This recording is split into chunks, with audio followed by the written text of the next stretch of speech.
Hello, everyone, and welcome to Rideshare Consulting. This is your Rideshare Consultant, and today we are going to give a big shout out to the drivers in the state of California. Clearly, the state of California has heard you, and they have come up with something called, the California bill called AB5. Which is requiring companies like Uber and Lyft to treat their drivers like employees. Well. Congratulations, drivers in the state of California. You have been heard by your politicians. And obviously, they have drafted a bill and voted on it and gotten it to a level that has Uber and Lyft and any kind of rideshare company operating in that state really concerned. I wonder why that is. Okay, so let's talk about things. And before I dive into this, let me just start off by saying do not, and you should not, nor should you want to sign any petition that would indicate you are or you want to be an independent contractor and not an employee. So when you get that little notification across your Uber app when you log in or you see it in the panel fields there, just skip it. Do not sign that petition. And the petition I'm speaking of is Uber and Lyft's petition that went out to its drivers earlier. And it's a petition asking for your help to get lawmakers to vote or sway or even change the laws that would impact Uber and Lyft's business in a positive manner. It'd be business as usual, no change. Now, both Uber and Lyft, some of the verbiages that I've seen in these petitions as they're coming across your apps when you log in, the verbiage is pretty wrong, stating that it's going to or it may impact your ability to drive like you want to drive or drive who you want to drive for. We don't know that. We don't know all of the bill's verbiage and details verbatim. We don't know how that's laid out or how it would be interpreted by those companies should the bill pass. Now, let's talk about your relationship to Uber and Lyft. For those drivers who have been driving for a number of years, you've seen the change in the dynamic. You've seen one terrible CEO go, and you had high hopes for the new CEO that was sought out and brought aboard. Mr. Dara Kara, whatever his name is, I can't say it right. But you know who I'm talking about, the current CEO for Uber, which, let me just say, if I were anywhere on the board for Uber, after the IPO launch and some of the interviews that I caught a glimpse of with the CEO of Uber currently, some of his statements were very troubling. And the fact that the new CEO took a whole year to, let's just say remix or redo the Uber app, took a whole year to do that, only for it to roll out and have the same issues that the old one had. So based on this, I would really feel comfortable if I was sitting on the board of directors and calling for a no confidence vote in Darakara, whatever his name is, and getting him out of there. Now, everyone is all got all happy because he came over from a travel company and he did great work there. Well, anyone in a management position will tell you what worked in one industry doesn't necessarily mean that you bring those same sets of principles and ideas over to another industry and you're going to have success. Those are two different industries, two different business models, many different business strategies. So let's go ahead and put that to bed. But right now, as of I want to say close to almost 2 years that he has been in the CEO position, Darakara, whatever his name is, has not done anything from a driver standpoint to positively impact the drivers. He's not done anything to fix the damaged relationship between Uber and the drivers and Uber. I think, if anything, he's only widened the distance between totally unhappy drivers and having a satisfactory relationship with drivers. When Uber started reducing fares, the business strategy then was, the cheaper we make the ride, the more people will utilize the service. That was the business strategy. They were trying to capture market share. They're trying to introduce Uber to all of the people who maybe hadn't used Uber and those who perhaps had used Uber and maybe got a bad taste in their mouth because they caught a ride on a surge and it was a whole lot more expensive than taking a taxi. So the whole idea was to capture more market share, to grow the ridership and the business on that angle. But in doing so, the company chose to take money away from the drivers. And even though some of the markets saw an increase in business,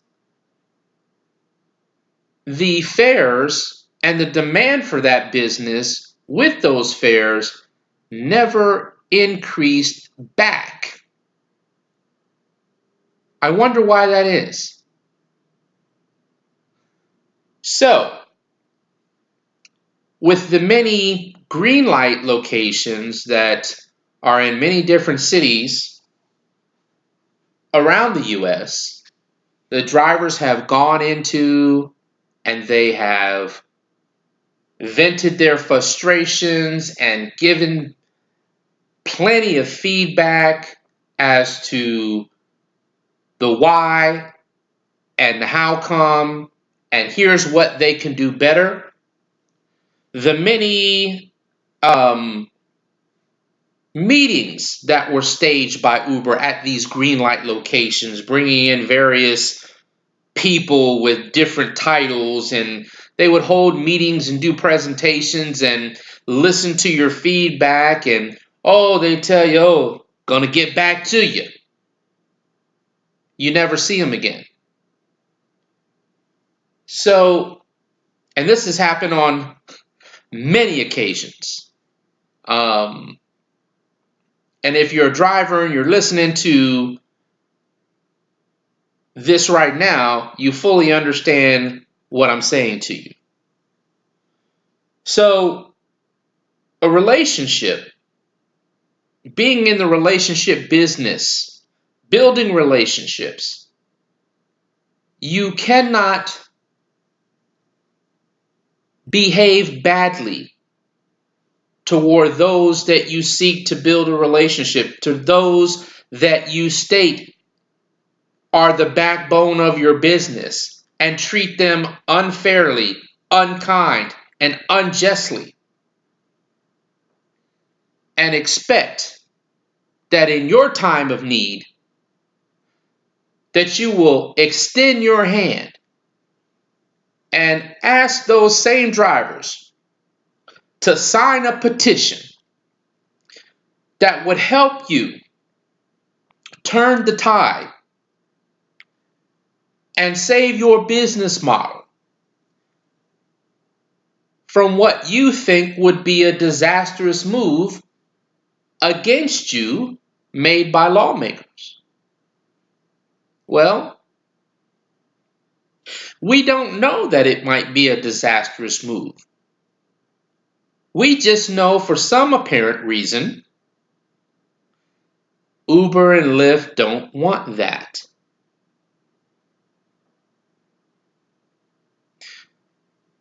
If we ever thought about becoming employees of a company such as Uber that state their position as a technology company, what would life be like? Let's think about this 360 degrees.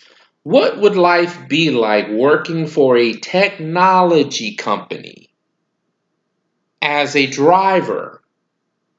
Well, keep in mind, one of the first things that they would have to do, they'd have to hire you as an employee, right? Which would mean, first thing up is, can they meet your salary requirements? Now, keep in mind, Uber and Lyft, when they were doing driver recruiting heavy, they would advertise and market that you could make as much as $25 to $35 an hour. So why would that change just because you want to hire me as an employee due to laws and regulations being passed? My hourly worth, as you stated, or my hourly value, as Uber and Lyft stated, doesn't change. I should still be making in the range of $25 and $35 an hour, if not more.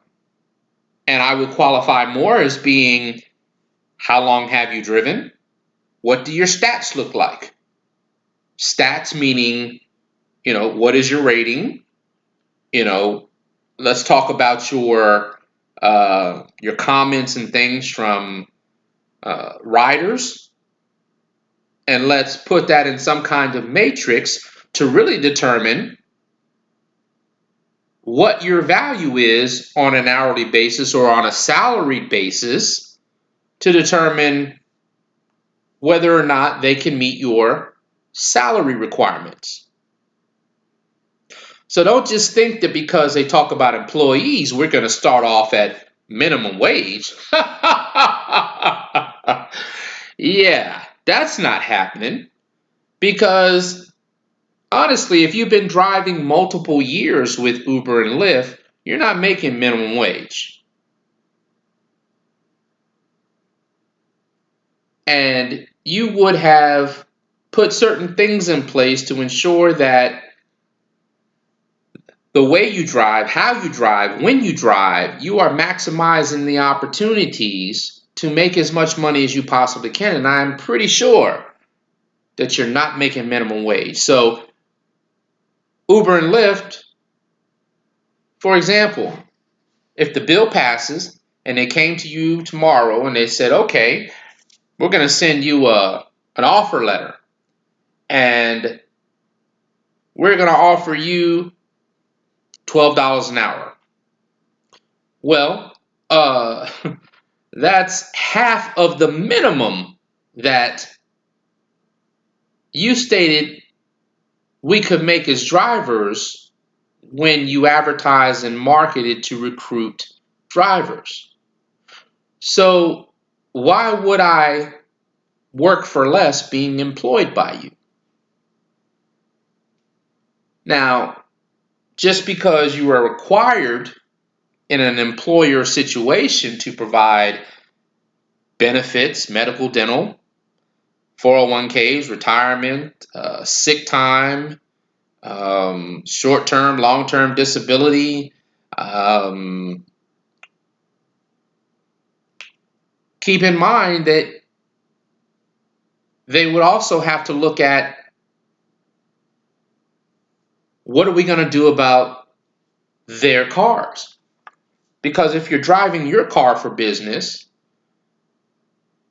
as an employee, you would then be entitled to certain reimbursements, gas, mileage, maintenance.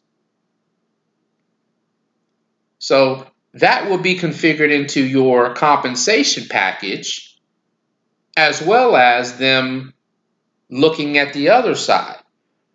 Well, do we start buying a fleet of cars to allow our drivers to drive them versus driving their own personal vehicles?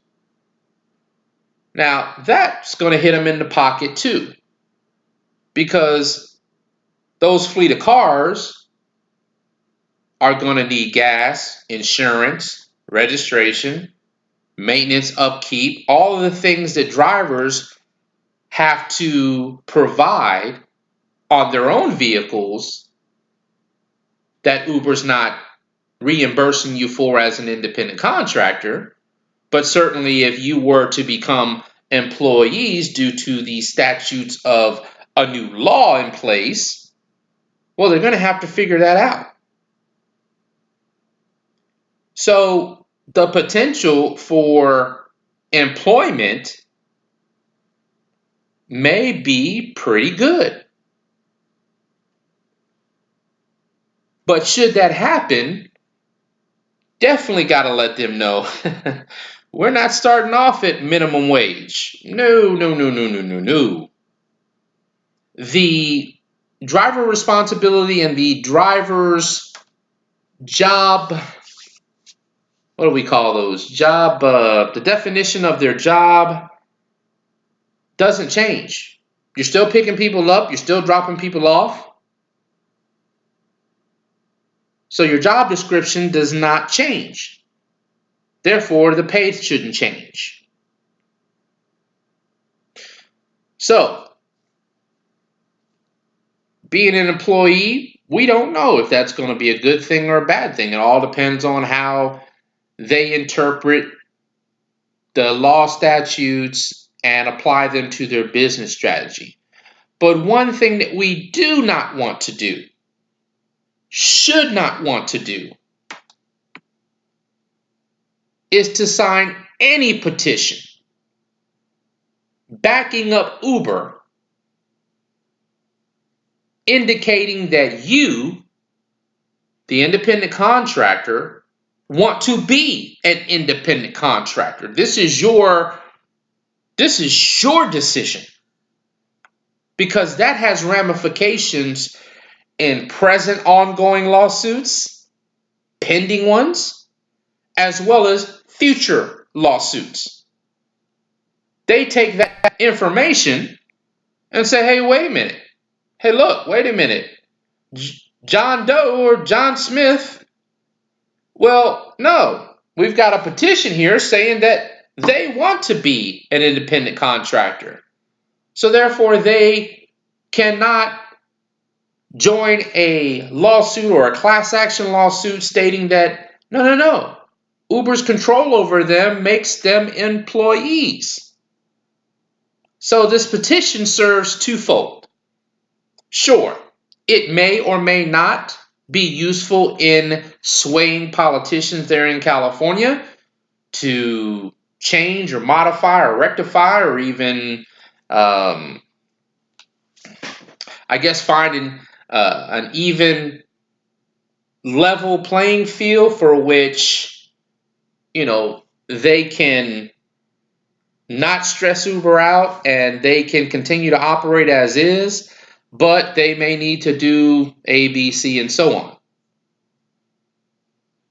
We don't know, but we certainly don't want to put ourselves in a position that comes back and bites you in the behind, because Uber is the one, through its terms and agreements, have stated you are an independent contractor.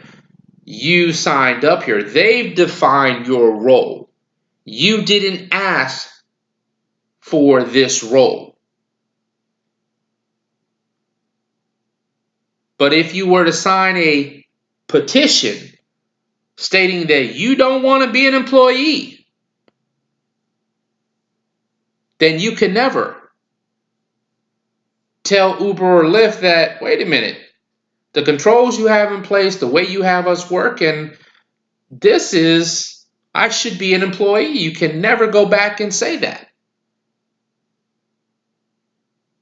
Wait a minute, on such and such a date, at such and such a time, we got an electronic petition that says you don't agree to be an employee. You want to be an independent contractor. So be clear with what you're doing when you see that on your phone on the Uber or Lyft app. Do not sign it. I say again, do not sign it. Ignore it. Swipe left or right or whatever it is. Log on and go about your day. At no time in the last recent years has Uber done anything, and I'm going to say again, anything positive for the drivers. Now, some people want to say, oh, well, they added tipping on the app. Well, guess what? They had to. And that's not a benefit. It's something that should have been there all along. So nobody's going to do cartwheels because you added tipping on the app. Oh, well, you guys can get health insurance now, and you can get a retirement plan through those third-party things. Well, guess what? We never asked you for that. I mean, it's great to potentially have access to that, but when you had discussions with drivers never said anything about those items. What drivers told Uber was, we need to raise our fares. And yeah, we need to allow tipping on the app. Which is the same thing that Wall Street would have said to them. Wall Street is now saying to them, you need to raise your fares. You're a company that in all of these years that you've been in operation, you've made no money. You've lost hundreds of millions and billions of dollars per quarter.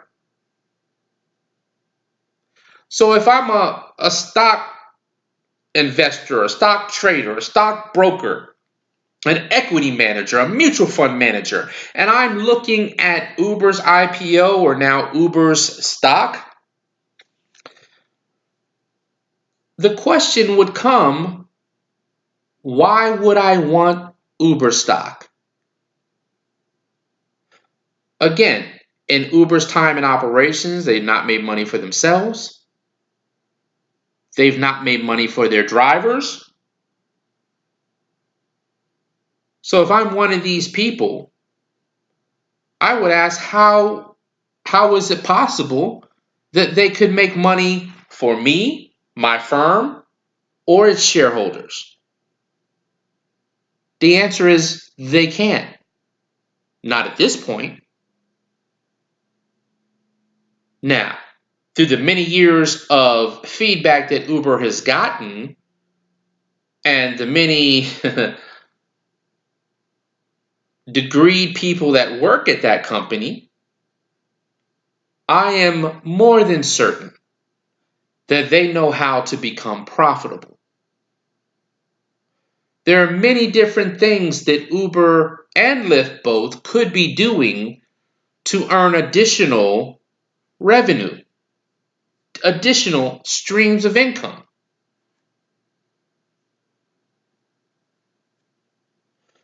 Uber charges or their fares include as many as up to 6 passengers.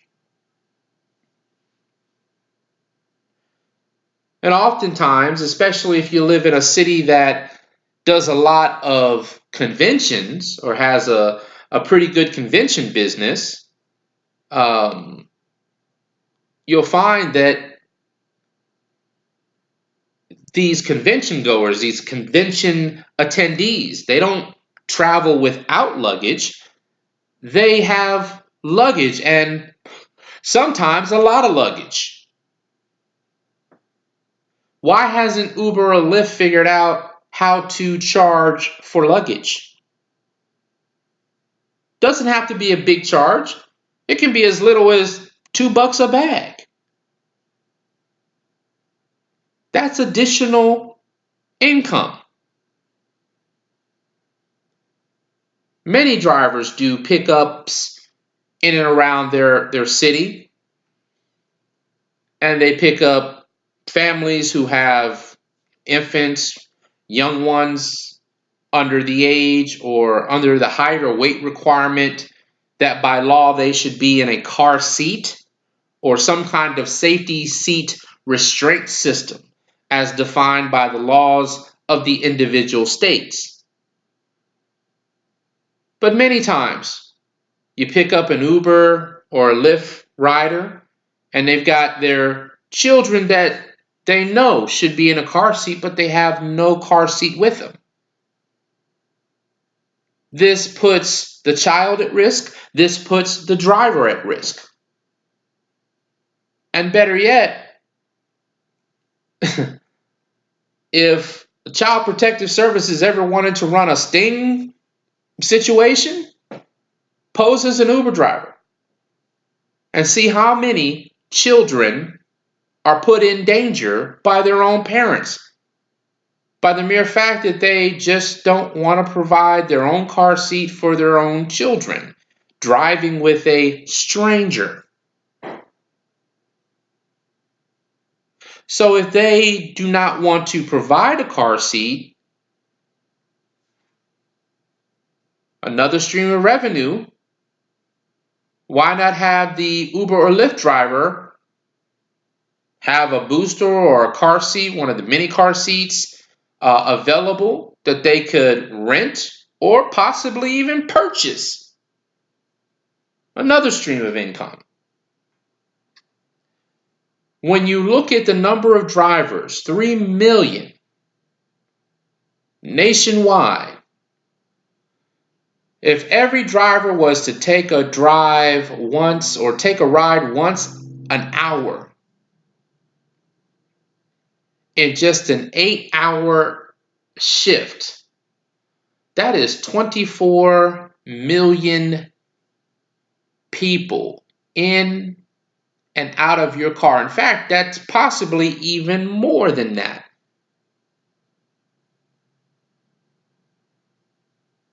Depending on how many passengers are with the rider who makes the Uber or Lyft request. If Uber and Lyft would create a advertising arm or marketing arm, there are a lot of impressions that a person can look at in an Uber or Lyft vehicle while they are driving from an airport to downtown, or from their home to work, from home or to an event, office to event, on a 10, 15, or 20-minute drive, it's a lot of advertising dollars that could be generated by advertising both inside the vehicle and outside of the vehicle. That's the third stream of revenue.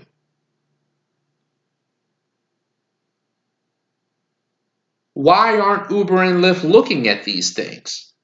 You can't just expect to go public and make money or gather investor dollars. For what?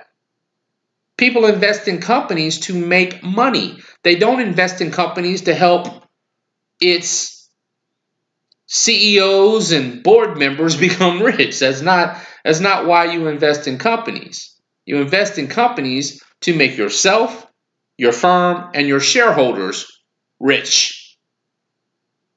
And Uber has not proven themselves a company that could do that. So, I will say again, if you are a driver in California, do not sign that damn petition. Period.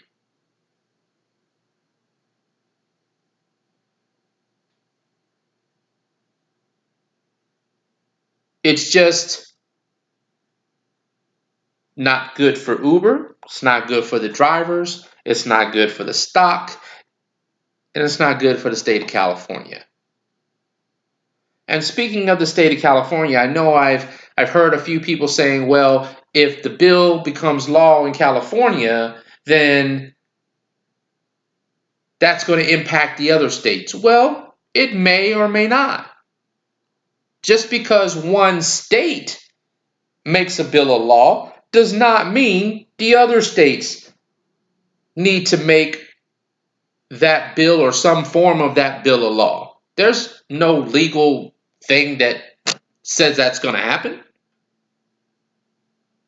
Now, to the states who may be looking at what's going on in California, they may be saying, okay, well, let's monitor this situation and see, what its outcome is, and then how they apply it. And one thing that trips me out about Uber and Lyft is, has anyone noticed, especially with the drafting of this letter that they co-wrote between Uber and Lyft, isn't that just baffling? Why would two companies who are allegedly competitors co-write jointly a letter to their state regarding this issue?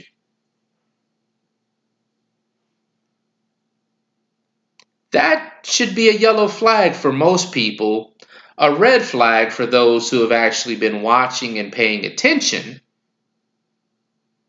to what's been going on. As you know, everything that Uber does, Lyft emulates, and everything that Lyft does, Uber does.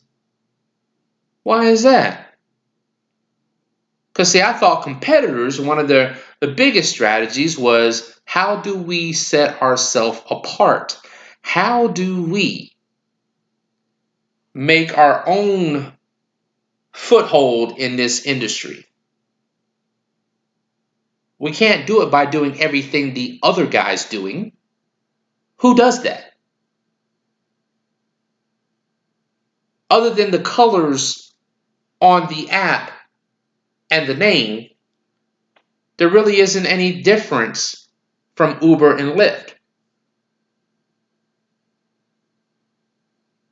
In most markets, the same ride type is available. The same fare cost is the same. So what's different? Some riders will say, well, I think I get better drivers on Lyft than I get on Uber. Or so, I think I get better cars on Uber than I get on Lyft. Don't you know that drivers drive for both? The same drivers drive for both. Unless they've had some internal issues and they can't drive for one, normally if everything is okay with their accounts and situations being, as Uber and Lyft call them, independent contractors, normally they drive for both. So you're normally getting the same car and driver on Uber that you're getting on Lyft. So, and yeah, certain exceptions do exist, but not very common. I just thought I would throw that in there because I want people to start paying attention to the relationship between Uber and Lyft, because there's always been one. I wonder why that is. But anyway, I think I've gone on long enough. I just wanted to come on in support of not signing the California Bill AB5's petition from both Uber and Lyft. Do not sign that petition. Reciprocate the same treatment and help that Lyft has given you, the driver, or Uber and Lyft have given you, the driver, over the time that you have been driving.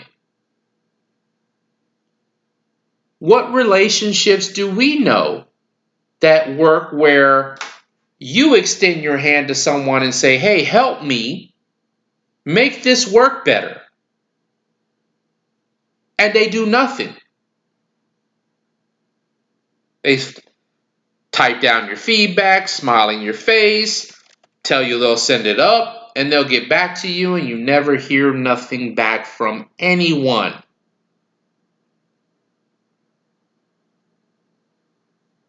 How does that party think when they are in need and they are in times of crisis, that they can then extend their hand to those very same people and say, help me, help us? No, no, no, no, no. You reciprocate the same treatment, behavior, fairness that they extended to you. Do not sign that petition.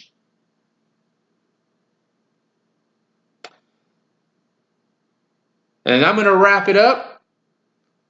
And that's all I have to say tonight.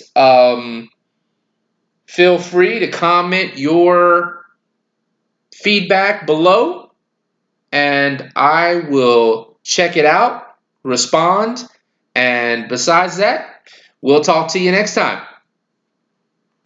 This is Rideshare Consulting with your Rideshare Consultant. Have a good one.